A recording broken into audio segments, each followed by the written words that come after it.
This bulletin proudly brought to you in association with Alex Campbell's Menswear.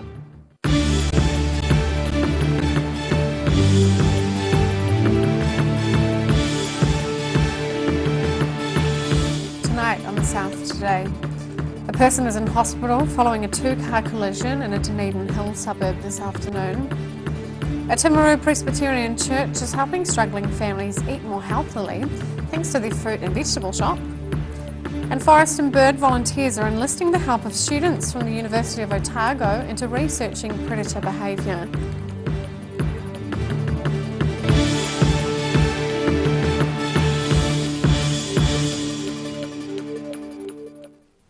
Kia ora, good evening, I'm Sophie Morris.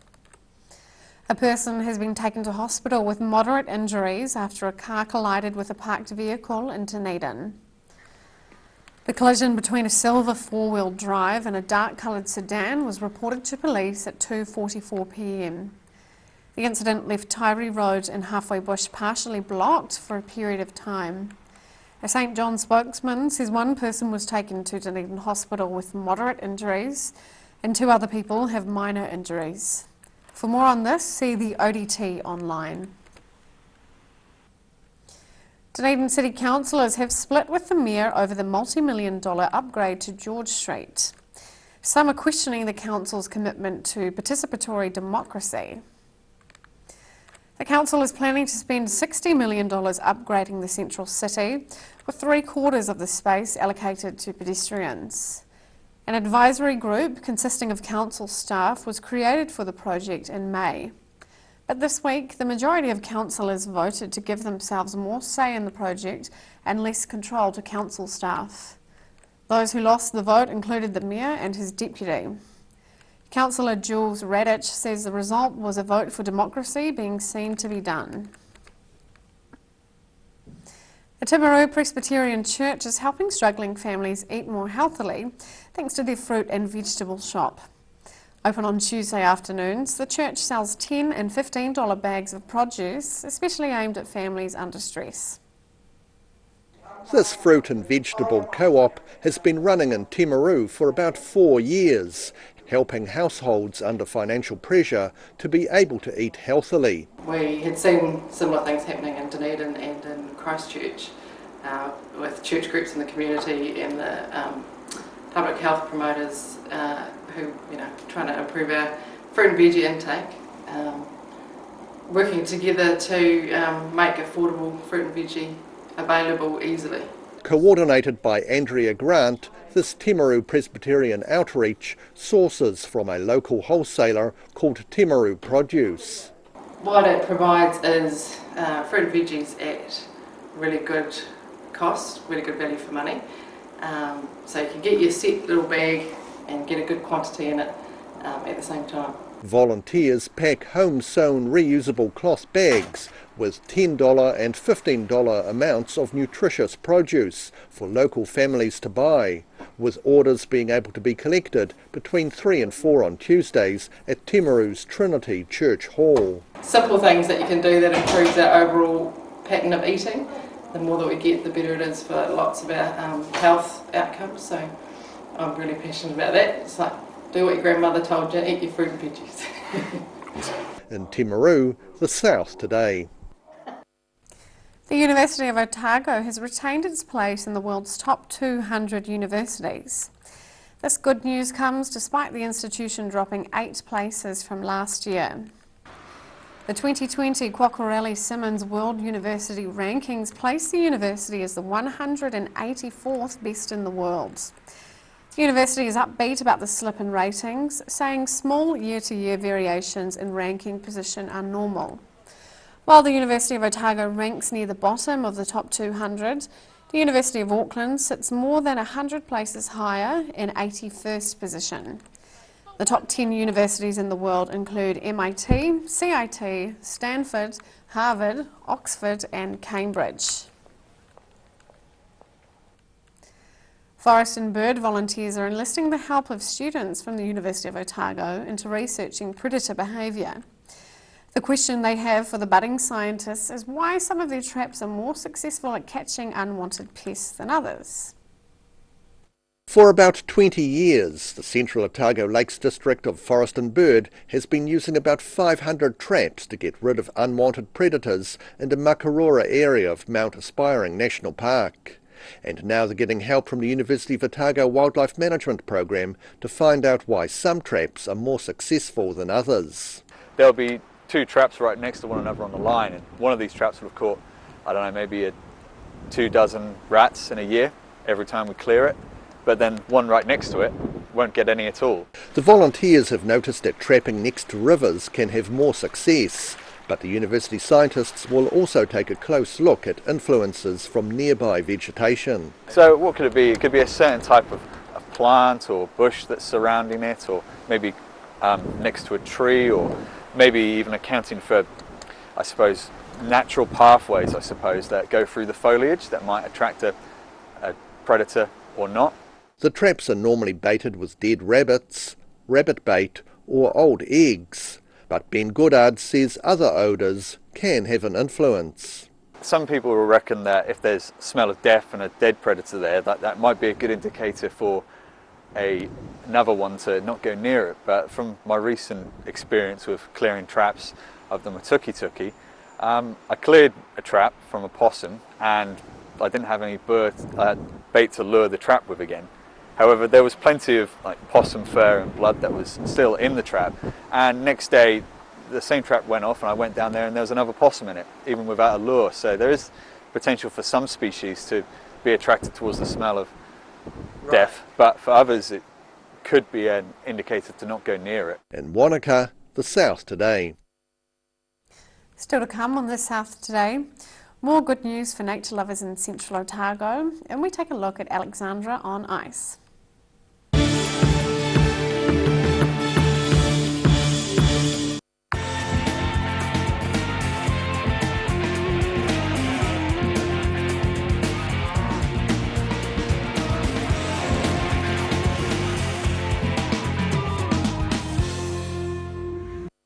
You've seen us in the street, now find us online. Check out shopon.org.nz. We have all sorts of treasures, from retro and vintage clothing to antiques, homewares and accessories. New items added every week. We're open 24/7. Every reason, every season, we're proud to dress the region. Alex Campbell Menswear, it fits. A poorly maintained heat pump can lose up to 35% of its output. The Mr. Heat Pump Cleaner team are experts. Their specially developed chemical wash is totally biodegradable. Call Mr. Heat Pump Cleaner and get the job done by the professionals.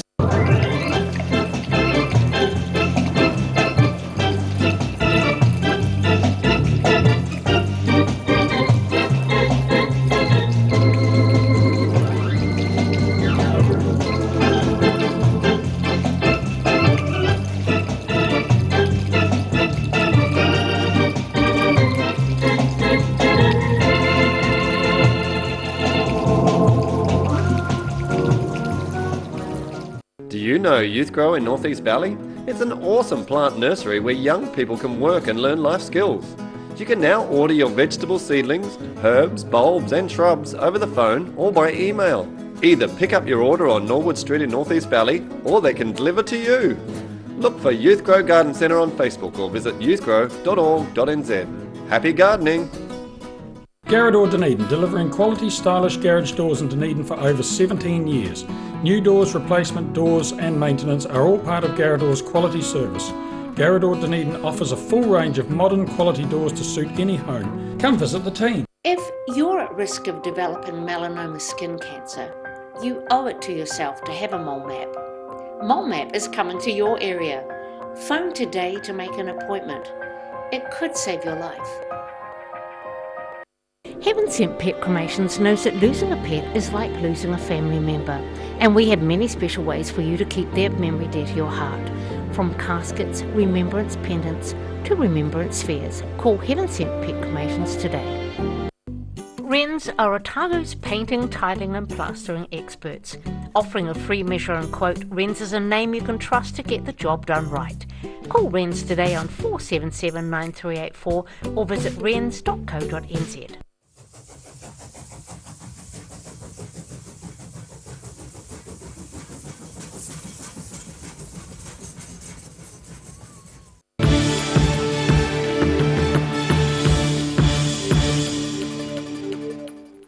Welcome back. There's more good news for native wildlife in the Central Lakes area. A plan to eradicate or intensively control predators across a vast swathe of the area is hopeful of success. More than 600,000 hectares of land, including Queenstown and Wanaka, has been identified for the project. Bounded by Lake Wakatipu in the south, the area includes Lake Wanaka and high mountain ranges around the Makaroa Valley in the north. Creating more than 100 jobs, the ambitious project hopes to raise $30 million from funding bodies such as local councils and the government's predator-free campaign. Final decisions in the next few weeks are expected on whether the funding will be granted. Pupils from Bayfield High School are some of the 41 young musicians chosen to take part in this year's National Secondary Schools Brass Bands Camp in Christchurch. The South Island Brass Band Championships are due to be held later this year. These three pupils from Bayfield High are among some of the 41 young musicians chosen to take part in this year's National Secondary Schools Brass Band Camp in Christchurch. Bella O'Connor says she's looking forward to performing with other accomplished secondary school players. It's very excited. It's a new opportunity for us to be involved in. Yeah. So. And it's a 4-day camp, and at the end of the camp there's a concert to all the parents and people involved.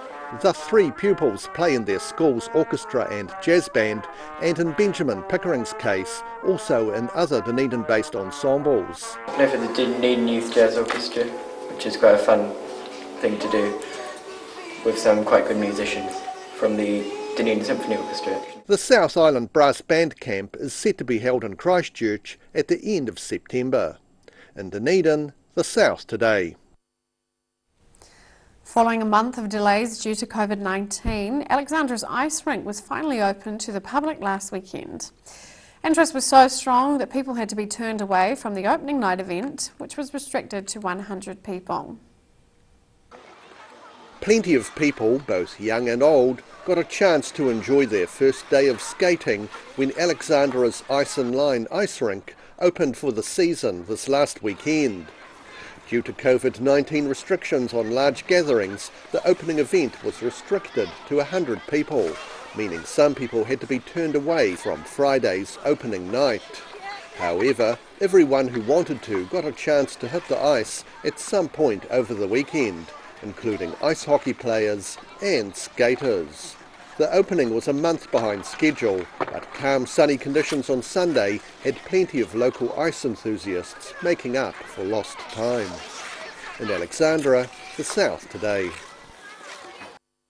And after the weekend, skaters and ice hockey players were replaced with dozens of curlers at Alexandra's Ice and Line ice rink.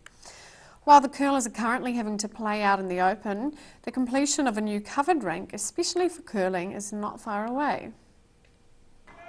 Competing in the McRae Trophy tournament, these curling teams travelled from far and wide for the first event in the annual series in Alexandra on Monday. The tournament is named after Lockie McRae, who was a member of the Alexandra Curling Club. The competition was started in 1993, the year this ice complex was opened at Molyneux Park. The teams are set to compete each Monday and Wednesday throughout June, depending on the weather. And work is underway to complete a brand new covered rink, especially for curling. In Alexandra, the South Today. After the break on the South Today, Paul Dwyer speaks to the heavy hitters behind the first ticket-paying rugby event since COVID-19, and we check out tomorrow's weather.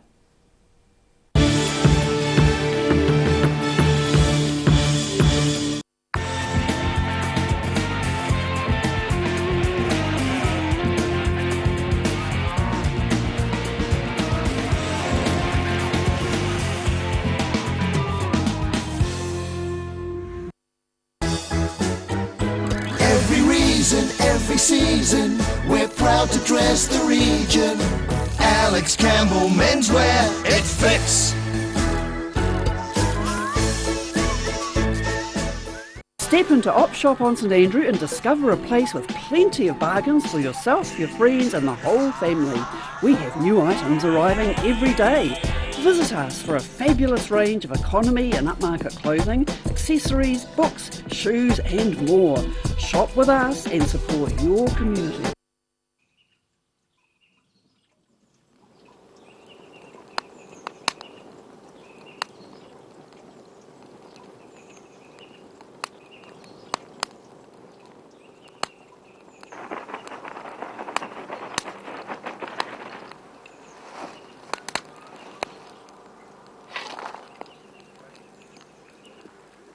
Come on, mate. The blue doesn't go with the brown. Heaven Sent Pet Cremations knows that losing a pet is like losing a family member, and we have many special ways for you to keep their memory dear to your heart. From caskets, remembrance pendants to remembrance spheres. Call Heaven Sent Pet Cremations today. Wrens are Otago's painting, tiling and plastering experts. Offering a free measure and quote, Wrens is a name you can trust to get the job done right. Call Wrens today on 477 9384 or visit wrens.co.nz. Garrador Dunedin, delivering quality stylish garage doors in Dunedin for over 17 years. New doors, replacement doors and maintenance are all part of Garrador's quality service. Garrador Dunedin offers a full range of modern quality doors to suit any home. Come visit the team. If you're at risk of developing melanoma skin cancer, you owe it to yourself to have a mole map. Mole map is coming to your area. Phone today to make an appointment. It could save your life.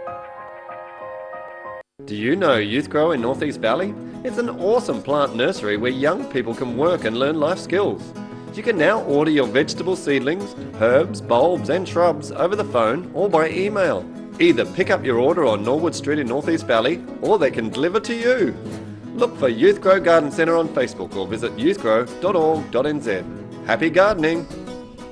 A poorly maintained heat pump can lose up to 35% of its output. The Mr. Heat Pump Cleaner team are experts. Their specially developed chemical wash is totally biodegradable. Call Mr. Heat Pump Cleaner and get the job done by the professionals. Bowel cancer is the second highest cause of cancer death in New Zealand. And New Zealand's got a higher rate of bowel cancer than many other Western countries.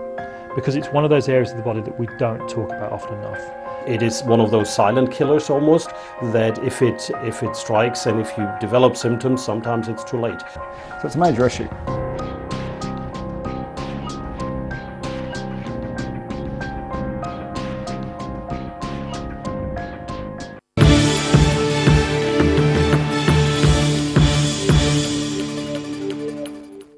Welcome back.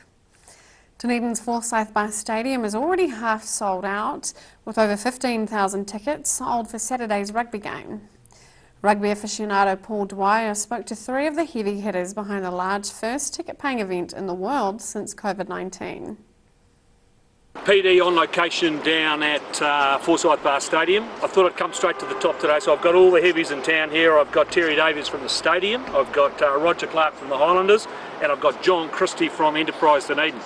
So John, I might start with you, mate. So look, we're obviously in the stadium and we're probably going to talk a wee bit about rugby because that's my background, but my question is, it's more than, there's a rugby game on this weekend, but what's Dunedin doing now that we're open? We're now out of lockdown. Oh, look, we all know Dunedin's a good host. There's no question that when we put an event on in the stadium, we get good support. The city really turns it on in terms of making sure that as a host city, we do the best we can to make sure people are welcome. So we're going to have our bars, our restaurants, all our hospitality sector is going to be doing what they normally do, which is making sure that they're ready for that influx of people that will be coming into the city. And hopefully we'll get a bit of retail in that mix too. Right, Rog, 10 days ago, mate, you were looking down in the dumps, you were going to have a game here, there was going to be 100 people here. I don't think I even got invited, but you're going to have 100 people here, all of a sudden in a week, it's all turned around. Yeah, look, it has. I mean, the scenarios we've gone through over the last sort of 10 to 15 days have gone through anything from no crowds all the way through the competition to, as you said, 100 people and trying to work out who that 100 would be, to a stage now where we can have a full house. So, yeah, look, incredible really how quickly it's moved. So mate, Terry, we'll bring you in. It's been a bleak few weeks for you guys as well. I mean, things were looking a bit grim. You and I talked a couple of weeks ago. But what does this mean for DVML and the stadium to actually have a live event a long way before you thought you'd get it? It's phenomenal. I mean, we were in dire straits 3 weeks ago. 3 months ago, the world was our oyster, and suddenly our business ended. So just the news to get to level 1. And to Roger's point, we'd been planning for different entry levels. For the news to come out is a relief for us, but brilliant for the city, because we see this as a catalyst for the town to get out of home and start to reinvigorate this city. Okay, so look, there it is. The town is well and truly open. It's only Tuesday, but the town is well and truly open. So make sure if you're coming to Nowden for the weekend, get here early. There's plenty of shops open. Get into those bars, get into the restaurants, get some accommodation, and make sure you get along to the game here on Saturday night. 20+ thousand, but I'm sure we can find you a ticket. And remember, it's a world first right here in Dunedin. And now recapping tonight's top stories on the South today. A person is in hospital following a two-car collision in a Dunedin Hill suburb this afternoon, which left one person with moderate injuries. A Timaru Presbyterian Church is helping struggling families eat more healthily thanks to their fruit and vegetable shop. And forest and bird volunteers are enlisting the help of students from the University of Otago into researching predator behaviour. And time now for a look at what's happening in tomorrow's ODT. Welcome, Craig. Good evening. Yeah, we've got an interesting story about yet another damning report released into the state of Wakariri Hospital in Dunedin. The Ministry of Health has done an audit into the state of mental health facilities in New Zealand, 24 facilities throughout the country, and it's found that Dunedin's one of the worst designed in the country. Of those 24, there's 4 that have been ranked very poor, Wakariri being amongst those 4. So. Lots of issues with the facility at the moment, leaking buildings, electrical infrastructure is very average and is beyond its lifespan really at the moment. Southern District Health Board, this isn't really anything new to them. They've known for a long time that the buildings aren't fit for purpose, and we carried a story last month when some figures, OIA reports that we received showing they need to spend something like $14 million to bring Wakariri up to scratch. So, yeah, lots of issues there at the moment. The question is whether they will get that money. Of course, Dunedin's getting its new hospital now, many millions of dollars going into that, and whether the government's prepared to spend more on Wakariri as well is going to be the big question. So, a lot to happen in that space. A nice story about a local bakery business that's come up with a novel way to support the Black Lives Matter protest movement, which is sweeping the world at the moment. That's in the wake, of course, of George Floyd's tragic death in the US. Jed McCammon from Body of the Year Bakers is producing black sourdough loaves of bread. Been selling them around the city this week, and 100% of those sales is being donated to the cause. So he just felt it was important to get out there and support the protest and really fight for race equality throughout the world. So a nice little initiative for a local business. And sports starting to gather momentum. We've heard about the Highlanders. They're back home on Saturday, of course. But first focus is going to be on basketball. The Otago Nuggets are poised to make history tomorrow when they'll be making the opening pick in the National Basketball League player draft. That's a new initiative for the league this year. I think it's something like 6 years since the Nuggets were involved in the National League. They were going to come back 21.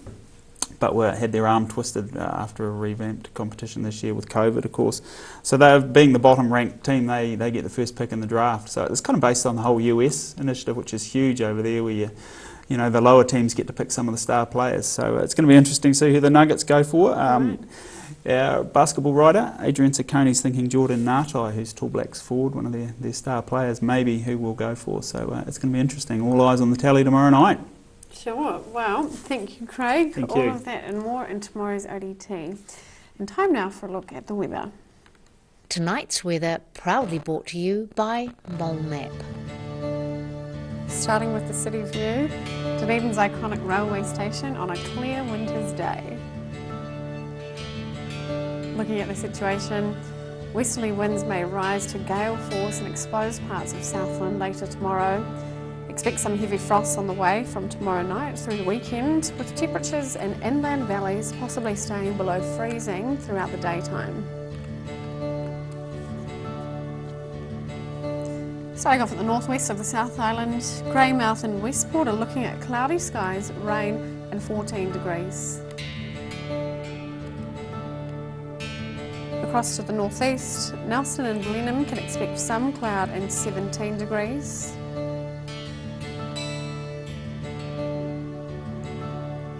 In Canterbury, it will be cold and dry for most places. Kaikoura heads for 15 degrees, while Christchurch and Ashburton should reach 16. To the southern towns, plan for fresh northwesterlies and rain. Those in the Catlins should expect 15 degrees, while Balclutha, Lumsden and Gore are all aiming for 14 degrees. Heading to central Otago, there's freshening northwesterlies and late showers for some in this area. Wanaka, Alexandra and Queenstown head for 14, while Tiano is due for rain and 13 degrees.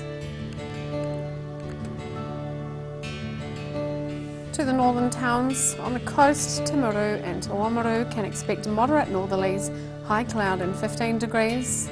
Inland, Twizel and Marama can also plan for high cloud increasing and 15 degrees. In Dunedin, mostly fine with high cloud tomorrow and moderate northerlies with milder temperatures, a high of 15 and a low of 7. Showers clearing early Friday, then mostly fine and sunny with very cold temperatures and moderate west to southwest winds. Frosty Friday night, a high of 8 and a low of -3. And in Invercargill, cloudy tonight with an overnight low of 7. Cloudy again tomorrow with some rain developing and fresh to strong northwesterlies, then colder strong southwesterlies and showers developing during the evening, a high of 14 and a low of 6. Showers clearing and becoming fine and sunny on Friday with very cold southwesterly winds easing. Frosty at night, a high of 7 and a low of -2. That's all for our news this Wednesday. For the latest news from the southern region, head online to odt.co.nz or follow Channel 39 on Facebook and YouTube. Thanks for joining us. Ka kite anō.